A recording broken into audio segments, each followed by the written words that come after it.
Hey everybody, this is Dave Dugdale, learningdslrvideo.com, and today I'm reviewing the BG-C5 battery grip from Vello. It's an aftermarket battery grip to be made just to look like and feel like identical to the more expensive Canon battery grip.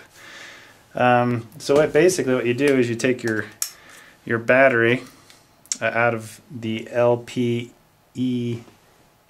type of battery that normally goes in here. You take that out and then you wiggle it, you bring this to a 35-degree angle is what the instructions say, and then you basically just lightly tug on the door and it comes out. And then there's a little handy storage spot to put the door into, which is right here. Now I can either go this way or I can, it looks like the graphics shows it goes that way, but yeah, you could still lose it. So you got to be careful when you put it in here that you do not tip it upside down and lose that door. So that's the storage area. So obviously you just put the battery in here, and so it uses 2. So you would think you would get twice the duration. Stick it in there, rotate. Now I don't know if you have, let's say, a Canon battery grip, if this tray will work inside here or vice versa. I don't know. M over at Cheesy Cam has done some experiments on different aftermarket ones. I don't know if he's reviewed this particular one or not. So basically you just shut the door. Now that the battery door is off, you stick that in there and then you just apply a little pressure and you turn the knob. This nice and tight. Now I believe you turn that on first, turn the camera on, and let's see what we got. And there you go. So obviously if I have this on autofocus, I could press the shutter halfway down, and using quick focus, so I just zoomed or focused on the lettering right there. Now if I rotate and I use this shutter, I'll press halfway. Sure enough, that activates it. Or if I want to take a picture, I'm in video mode right now, so here, let's go to, so it takes a picture, so we know that works. Let's go back to video mode. So we know that works. Now if I rotate this, we'll notice that the shutter is changing. You can see it's getting lighter and darker, so the shutter works. Now I will say, I've played with this a bit, and this, listen to this. Now listen to this. This one is nice. This one feels, just feels flimsy.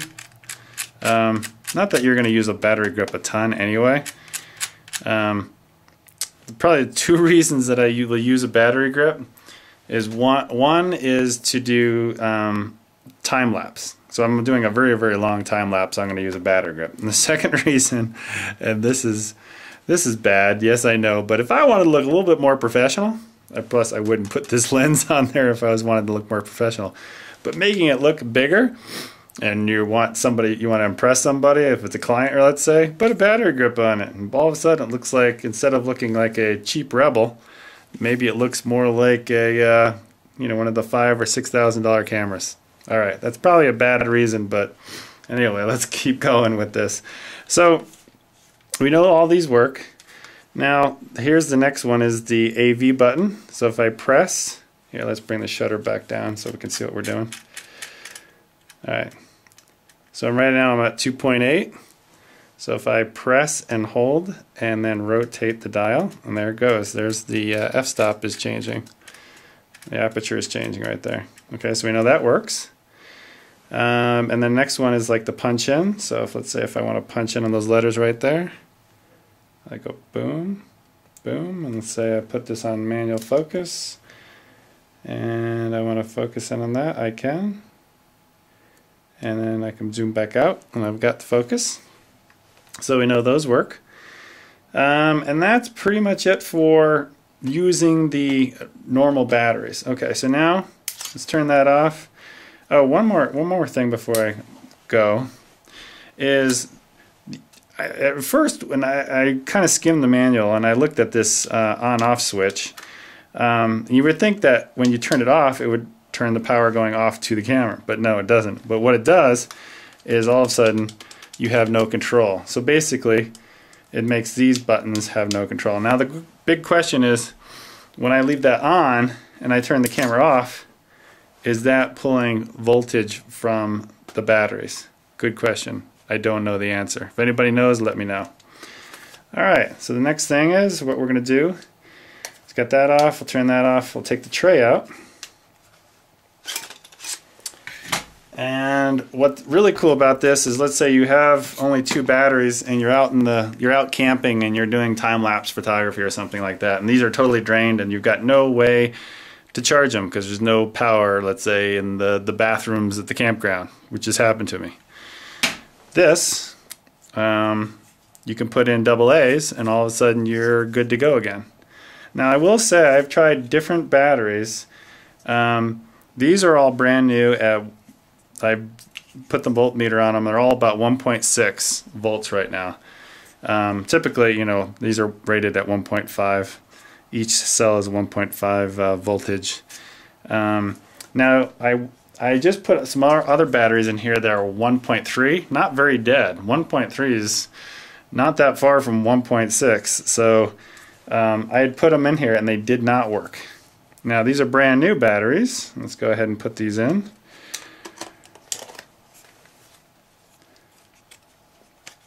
Sometimes I forget how exactly this goes in.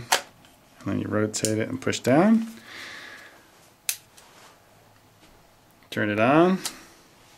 We'll even turn that on. And now you got 2 things that are kind of cool here, and I haven't really tested yet. But you've got the battery indicator right there. Let me see if I can zoom in. The battery indicator is right there, and you can actually see it. So the question is, when you have batteries that go low, like the other batteries I did at 1.3, would it indicate that? I don't know the answer because it doesn't even work when they're at 1.3, so that was a little odd. So that works, and that's pretty much my review of the Vello. And now it says it's for the T2i right here.